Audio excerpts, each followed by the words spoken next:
My hands are shaking with every key I type. I feel this letter's conception will attract them to me. You may wonder, dear reader, what I mean by them. That is what I wish to tell you about. There are things in the night that haunt the very corners of every room that is dimly lit, like spiders hiding away from the nightlight. They only come out at night when it is as it's darkest. I can still feel their fingers coiling around my limbs, their eyes fixed upon me, their slight chitters of laughter as I write this plea for help. However, this is not a plea for help. I know I am doomed in my own way to these things. This is a warning. Do not go down to the same road I did. Do not, dear reader, provoke that darkness. Hear my story and know the danger. That is all I ask. Then forget me, but remember my mistakes. When I was merely 4 years old, I lived in a house in Germany. Little did my family know, nor still believe, that a demon haunted it. Every night for 3 years it tormented me. It chased me in the middle of the night, laughing its demonic cackle like he was playing a game with me. I cried and screamed, but my parents wouldn't hear until dawn. I was never the same then. We finally moved to America after the 3 years. I think it followed me. It was angry that I moved. Nightmares were common, but the figures were sporadic.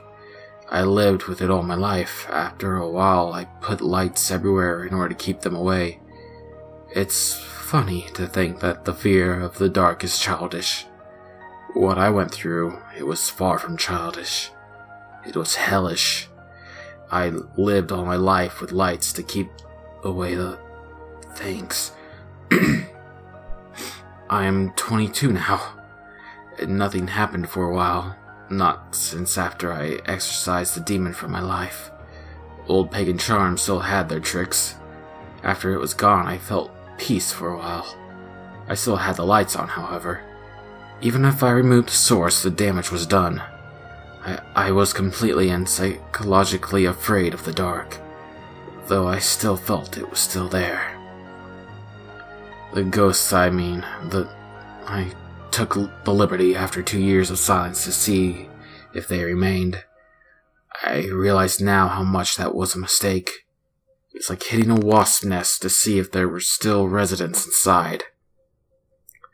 One day I covered up my windows, filled the creases in the doors, took out the nightlights, and made sure that I would be encased in darkness. The last light I would have on would be the lamp next to my bed. I would tuck myself in, seeing all the things illuminated in the dimly lit environment that was my room, and with the last bit of confidence I turned off my light. I told myself I would not turn on the light no matter what, that I had to face this fear. That very night I lay there in the utter darkness, and there in my struggle to sleep, I experienced nothing. I didn't feel anything, no eyes, no ghosts, no entities. Nothing. That night I fell into a nervous sleep, but I did sleep unmolested. I felt relief for once in my entire life. I didn't have to be afraid. I had confidence, a newfound hope. I should have known it was a lure to trap me. I continued to challenge the darkness after that night. Feeling that there was nothing to be afraid of, I slept peacefully for about 3 days. I always thought the number 3 to be a good number. Guess I was wrong. On the 4th night, I did the same thing as I did for the last nights. I sealed my window, sealed my door, and with my lamp being the final source of light, I turned off every light to sleep in complete darkness. I thought I would sleep peacefully again, but instead I heard a whisper. It was inaudible enough to not know what it said, but it made me shoot up to look around my room. All I saw were the shapes of the TV, game systems, computer, desk, and all the rest, from when my eyes were trying to adjust to the darkness. Suddenly I saw things in the corner of my eye. They seemed purely reflexive at first, but when I tried to focus my sights at the corners, I realized it was like strands of hair whisked away when I tried to focus on them. Suddenly I saw small, indistinguishable little lights, especially in my closet, but I thought nothing of it really. I thought maybe I had put my handhelds there. It was when I saw the little shadows move ever so slightly that the hairs at the back of my neck stood up. I felt the need to turn it on my lamp, but I made an effort to keep my shaking hand from instinctively turning it on. I had to keep all lights off. I had to fight this. I covered myself up in the sheets of my bed and tried to sleep. It was hard for me that time. I had to ignore the little whispers from behind me. My family knew that I wasn't getting much sleep after about a week of this happening. They began to ask if everything was alright, seeing the dark bags under my eyes. I would tell them that I was just stressing over school. I couldn't tell them what I was experiencing. They never believed me in the past. Why would they believe me now? When I spoke with friends, there was a stutter in my speech. I would lose my thoughts. I would just keep thinking about my nights of rough sleep. I convinced myself that it was just my mind making things up. I was afraid of the dark because of a demon, and now that demon was gone, my mind needed to replace it. I wish I didn't listen to myself. I was so stupid. I still feel stupid while I write this, dear reader. Understand that I was a college student in English literature and history. The last thing I wanted to believe was that I was in a ghost story of my own. It was like the stories in mythological history, I would think, not real. After 3 weeks of restless nights, things changed.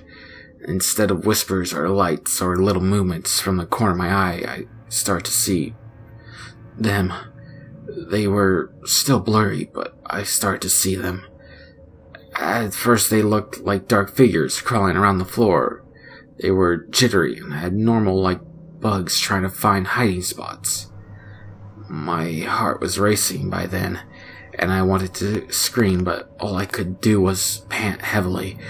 I held onto my sheets like they would save me. Then in my closet I saw them.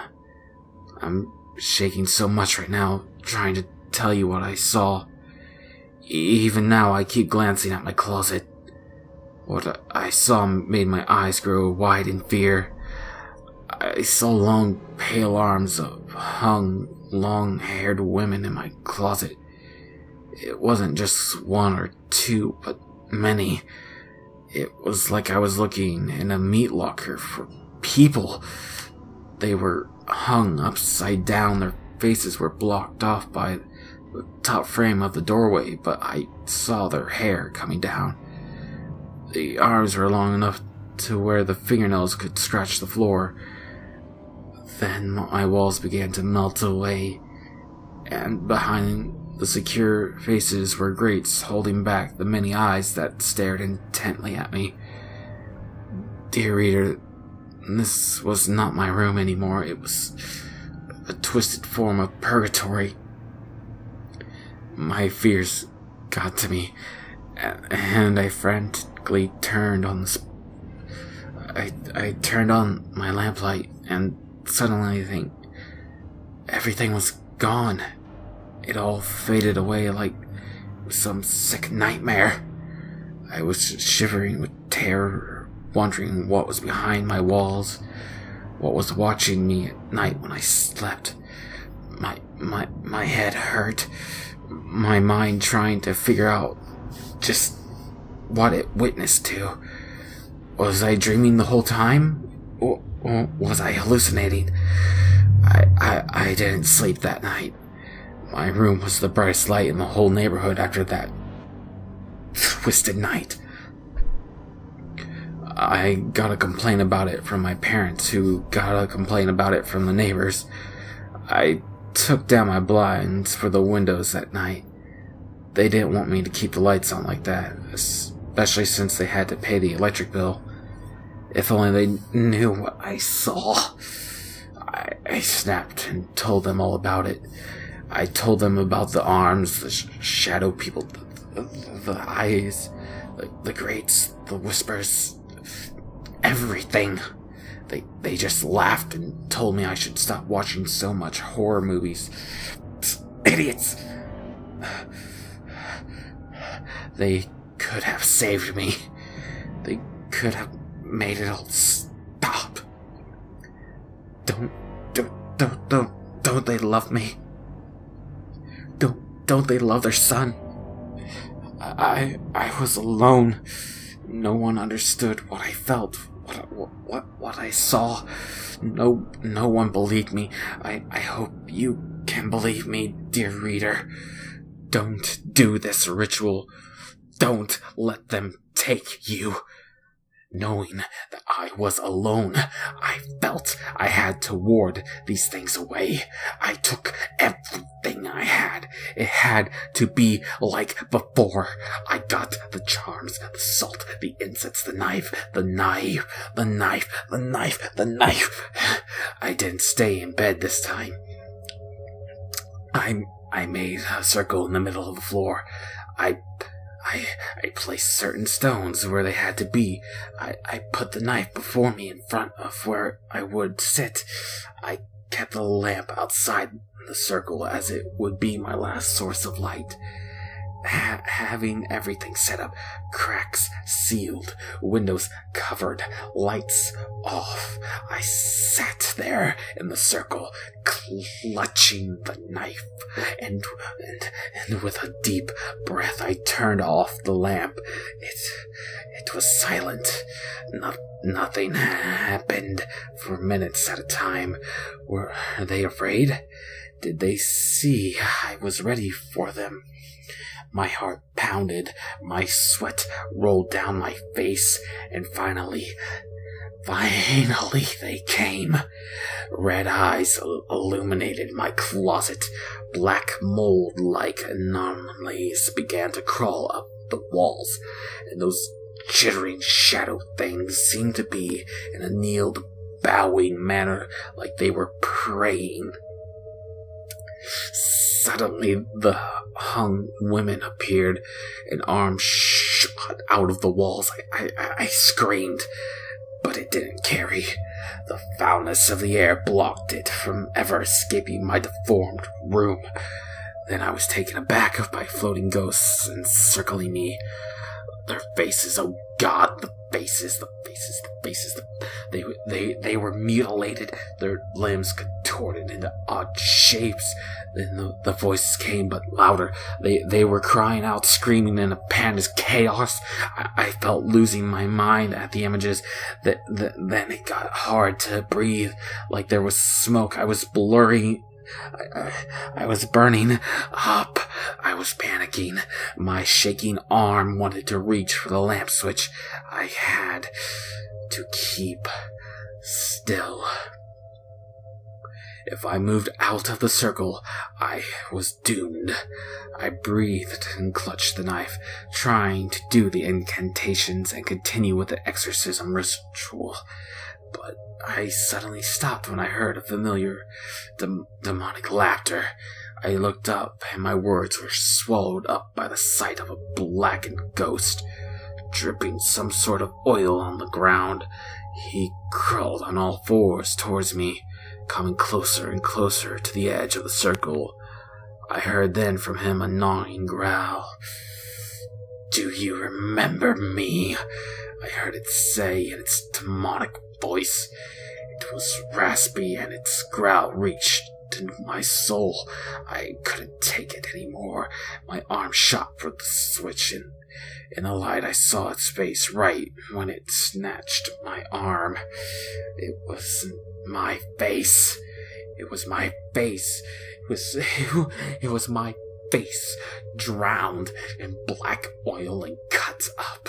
It roared at me, showing its razor teeth. The light then blew out, and he jumped on top of me. The knife wasn't in my hand. No, it was in its hand. It raised it above its head, speaking incantations I could not understand. I still remember the sting, the smell of blood, the taste came to my tongue when I began to puke it out. You won't know pain before the end. It growled at me. The screams of the damned came. They came to me now more than ever, until everything seemed to black out. I heard nothing. The last time I woke was in hospital. Doctors said the firefighters found me after my house burned down. I was the only one left alive. I was inside a circle of salt. My circle was still there. When they told me this, I had thought last night was a hallucination from breathing in the smoke, but my face grew gaunt when they told me I had 16 inexplainable stab wounds in my torso. It was a miracle I survived, they said. I call it a curse. They put me in an insane asylum when they tried to leave me strapped in a bed in a room that was dark. I screamed and I bit a nurse. I then punched another nurse until they all held me down and gave me a sedative. They had to put me to sleep. I was placed in a brightly lit padded room for a while. They even strapped me up in a straitjacket. I had the whole get-up and everything. Finally, after a large amount of insomnia and therapy, I was able to join with the rest of the nutjobs in the public ward. Here I am now, writing to you. So, dear reader, if you get anything out of this story, I hope you understand at least the message I wish to give you. Do not tempt the darkness. It will find you. It will come for you. And it will take you. After I'm finished writing this little story, I am going to go back to my room, turn out the lights, and let those hellish demons take me. I can't escape it forever. I will be their slave, just like the ghosts, the hung women, the shadow people, the whispers and the screams. So, reader, if you do not heed my warning, even after explaining the horrors I had to endure, we may meet someday.